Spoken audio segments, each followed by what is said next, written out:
Hey everybody, I'm going to talk about some of the changes you can expect to go through in your shamanic journey.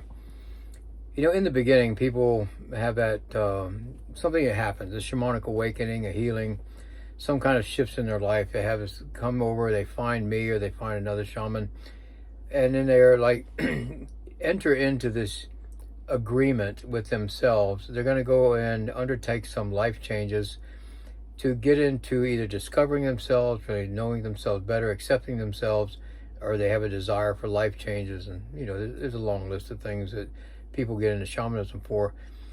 And then they go through these subtle shifts. And I say subtle shifts, even though at the time they're going through it, they call them big shifts. And they start to shed that old skin, so to speak. And then they change their lifestyle, behavior, patterns. They start to notice big differences. They start to notice they can manifest a lot of the changes of the things that they want to happen in their everyday life. And they're happy with these changes. And that cruises along pretty well for the good speed. And then things calm down a little bit. They're not making the same changes as they were, but they're keeping up the momentum. They're keeping up with the exercises. And then at that one point, they start to have this real aha moment, not just about the external world outside of themselves, but a couple of the aha moments inside. And this is when the ego can start to panic a little bit, because the ego's job is to keep us safe.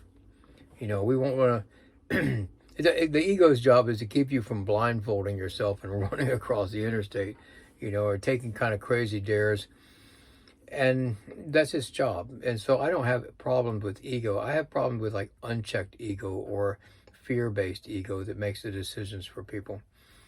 And so as people are going through these changes, the ego says, well, wait a minute, what are we doing? Why are we looking at ourselves? Why are we criticizing ourselves? And that's where the shaman comes in to help with the spiritual changes and says, wait, let's give the ego a different perspective.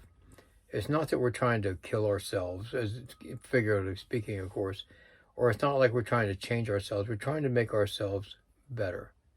Now, for the ego to agree with this, the ego says, wait a minute, now you're saying I'm not as cool as I thought I was. No, you're not, but we can fix that. And then you get to this place where you're really questioning the reality of things.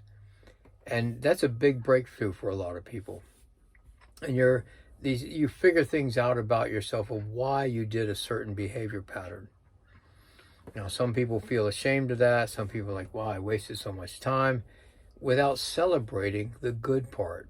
And like I said, so many times, of all the stimuli people have to choose from, they'll choose fear number one, and for some reason too, guilt and shame come right after that, and 2 and 3, not necessarily in those orders. And that's where you have to release that as well.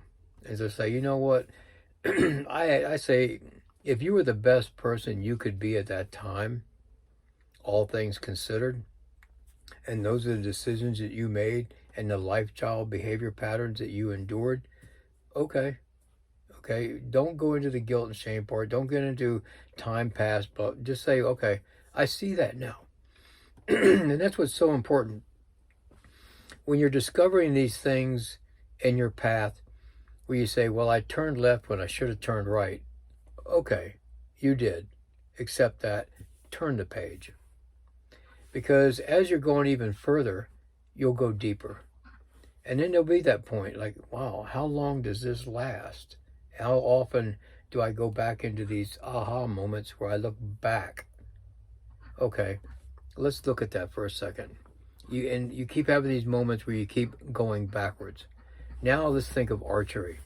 You put the arrow into the bow and you pull the bow back, or the arrow back, a certain measurement, which is just a little bit shorter than the arrow. And that's part of this process. When you realize this one episode in your life, that's that arrow, and you pulled it back. You went to the past a little bit, but you're only going to the past so far. And when you release that arrow's trajectory is much farther forward than the little bit of when you went backwards to look at this one behavior pattern that you just released. When you look at it in that way, you look forward to discovering something else. You look forward to that little bit of what seems to be backward movement as you're pulling back the bow, to release that issue, to release that behavior pattern and those perceptions and those realities that came along with those perceptions, so you can go even further in that journey. So it's like using the same arrow, and you pull it back and you launch it, and it goes and it lands into the field somewhere. You go forward to find that arrow again, and you pull it back and you release all those things. You change your draw, you change your positioning of your body as you're pulling back that arrow, and you release it again to go forward. You release it in the direction you want to go. That's you. That's your choices.